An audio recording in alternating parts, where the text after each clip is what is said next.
Baik, pemirsa, kita akan lanjutkan perbincangan. Kita akan juga kembali mendapatkan keterangan dari Ibtu Desi. Bu Desi, ini kan pelaku sudah berhasil terungkap identitasnya. Mungkin bisa dijelaskan kepada kami siapa sebenarnya, maksud kami korban. Siapa sebenarnya korban ini, Bu Desi? Untuk sementara datanya baru diketahui korban inisialnya RD, warga Sumatera.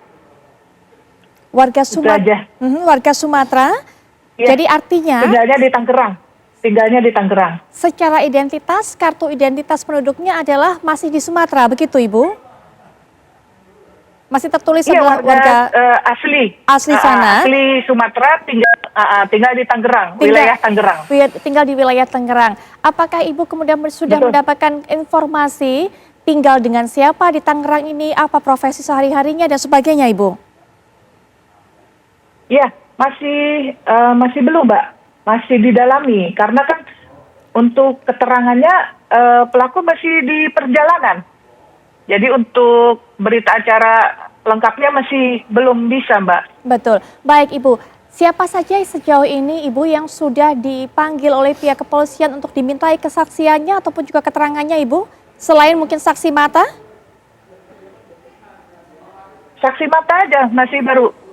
Karena kan pelaku juga baru tertangkap hari ini ya, Mbak. Betul. Jadi belum ada. Nanti akan lebih dalam lagi. Belum ada pihak-pihak lainnya, Bu, ya, yang dimintai keterangan. Betul. Berarti informasinya hingga saat ini masih begitu terbatas ya, Bu? Betul, masih belum bisa, Mbak. Baik, Ibu. Adakah kemungkinan lainnya, Bu, informasi-informasi yang bisa didapatkan mengenai korban ini, Bu? Sama sekali tidak ada. Contohnya mungkin dari pihak saksi mata mungkin ada yang sempat melihatnya terakhir kali di mana, begitu, atau kegiatan aktivitas terakhirnya apa? Tidak ada, Bu? Tidak ada yang mengenal. Tidak ada yang mengenal karena memang wilayah Tangerang dibuangnya ke situ. Jadi tidak ada yang kenal. Warga sekitar Tenjo tidak ada yang kenal.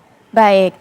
Pak Thomas, ini memang masih sangat minim data yang kita dapatkan. Selain bahwa inisial dari korban, kemudian juga tadi sudah dijelaskan bahwa korban ini merupakan warga Sumatera Utara, tapi kemudian tinggalnya di Tangerang, dan juga pelaku ini masih sedang dibawa proses perjalanan menuju Bogor untuk dimintai keterangannya. Tapi kalau tadi yang dikatakan oleh Pak Thomas bahwa mungkin, ini kita sekali lagi masih mungkin pemirsa, belum ada kepastian, tapi mungkin jikalau ternyata pelaku ini homoseksual, ada kecenderungan untuk memiliki emosi yang berlebih, begitu kan? Nah, adakah penyebab lainnya yang menyebabkan kemungkinan pelaku ini melakukan sampai mutilasi? Karena mutilasi ini betul-betul membutuhkan berbagai macam hal, membutuhkan tenaga contohnya, membutuhkan alat-alat, Pak Thomas, dan membutuhkan media tempat untuk bisa menyimpan potongan-potongan dari tubuh itu, Pak Thomas. Ya, ada kemungkinan memang sudah direncanakan.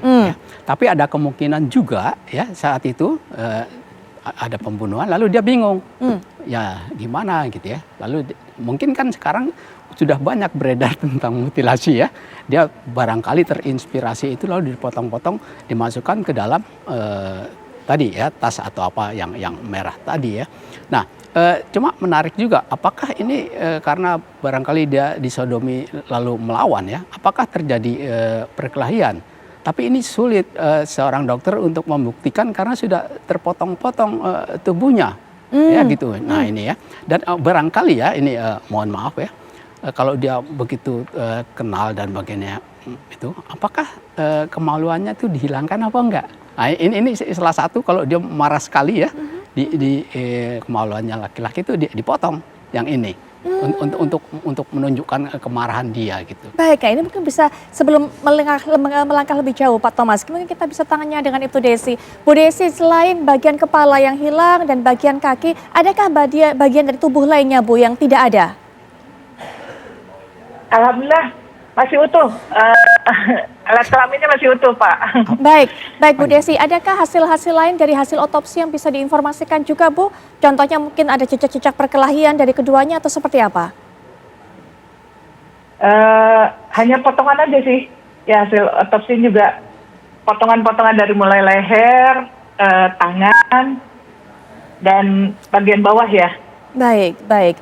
Ya, kita kembali lagi Pak Thomas. Itu tadi Pak Thomas, sepertinya ini sudah direncanakan gitu kan, tapi itu juga masih butuh penelusuran lebih lanjut. Tapi setidaknya pelaku ini membutuhkan koper, mencari alat, kemudian senjata tajam tentunya atau alat apapun itu untuk memotong korban dan sebagainya, Pak Thomas? Ya, apakah itu kejadiannya di rumah atau di luar ya? Kalau di rumah ya, itu dia sempat untuk mencari koper ya, yang ini ya. Dan kemungkinan juga apakah itu terjadi di rumah kontrakan ya, karena si korban itu kan dari Sumatera sana ya. Dan ini juga susah dilacak. Sekarang kan cenderung orang nggak mau ganti KTP ya, seringkali karena waktu atau dan sebagainya ini ya, betul, juga menyulitkan identitas dia itu siapa gitu. Betul. Ya, betul. ini.